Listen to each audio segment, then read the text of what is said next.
So there's a lot of Sonic games out there, and I'm going to make a video on all of these Sonic games that I'm going to play. I'm not going to play them, but I'm going to talk about them in this video, and you're going to see like how all of the Sonic games came out to be the games that they are now, you know. And it's going to be a very good experience. This is going to be like a series, so it's not just going to be like super long video where it's just everything's like it's just going to be like 5-minute videos, not just going to be like 50-minute videos. It's not going to be like super long.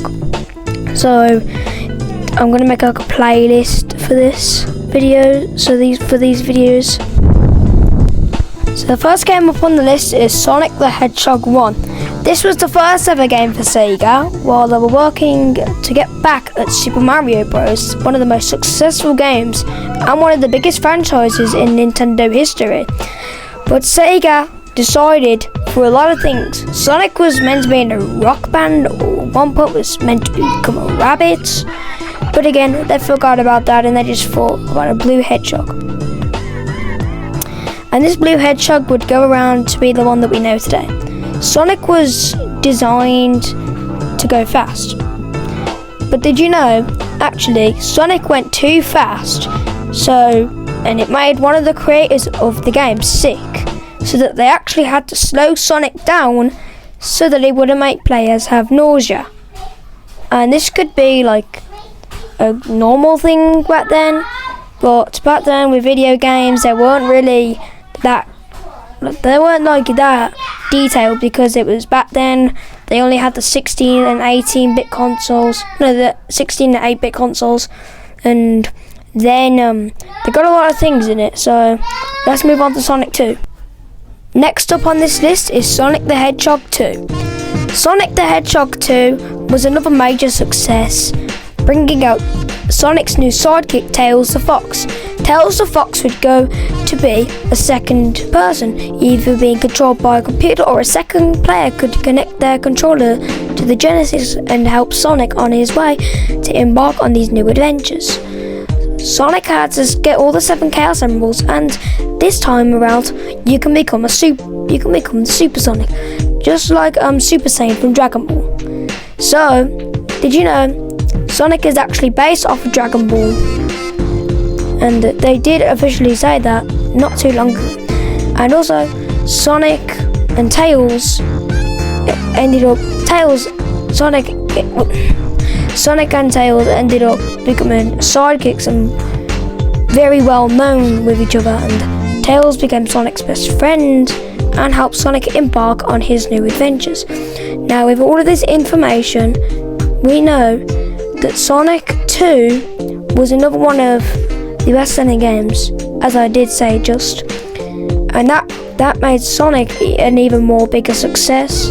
I'm pretty sure they had like a giant Sonic balloon somewhere in Japan. I don't know, I might have to get that one checked out.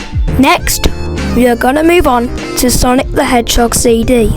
Sonic the Hedgehog CD released as a game in Japan because North America were working on a separate game, which we just talked about, Sonic the Hedgehog 2.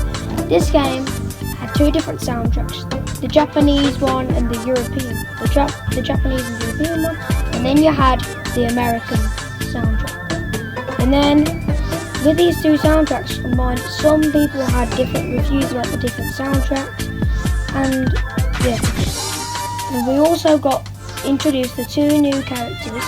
We got introduced to Metal Sonic, which will later become a really important villain, and Amy Rose, which ended up becoming another sidekick for Sonic the Hedgehog, before meeting another person later in the Sonic the Hedgehog series. And this was genuinely also a big hit for Sega, as it was a good game on the Sega CD, one of the most sold games on the Sega CD. As it did originally start out to be a port for Sonic 1, they scrapped the idea, thought, let's make our own game on this console. And yeah, that's all the info you need to know for now. And yeah, so you need to know. And now we're going to be moving on to Sonic 3 and Knuckles. Sonic the Hedgehog 3 is the next game released for the Sega Genesis, and was their next game, and featured the villain Knuckles the Echidna, which ended up becoming friends with Sonic, trying to stop the evil Robotnik from making plans. This also added a new famous character to the game, Hypersonic. This form is never been used again, even though it was an extra add-on to get. But now, a lot of people regard it coming back to the Sonic games in the franchise. And there's a lot of things you can do in this game, especially with the Knuckles add-on, which we're just about to get to. Sonic the Hedgehog 3 is the next game in the franchise, and this game is like a little cartridge box where you can put another Sonic game in it. This means that you can play as Knuckles, but it also gives you a separate story for the Sonic game. And this was actually a really good idea that they did, and when you combine these together, you get a whole package. We can do Sonic 1 and 2. But Sonic 1 gives you a secret game mode called Blue Speakers, where you can play hundreds of levels, and apparently it's never ending. It takes over 30 something years to beat. But this is the end of the video, so also by the time this video is out, I'm probably going to be on holiday, so I won't be posting the second part. But the second part is about the 3D Sonic Adventure, Sonic Adventure 2, things like that. But anyways, for now, bye, see you later, Zero Plays out.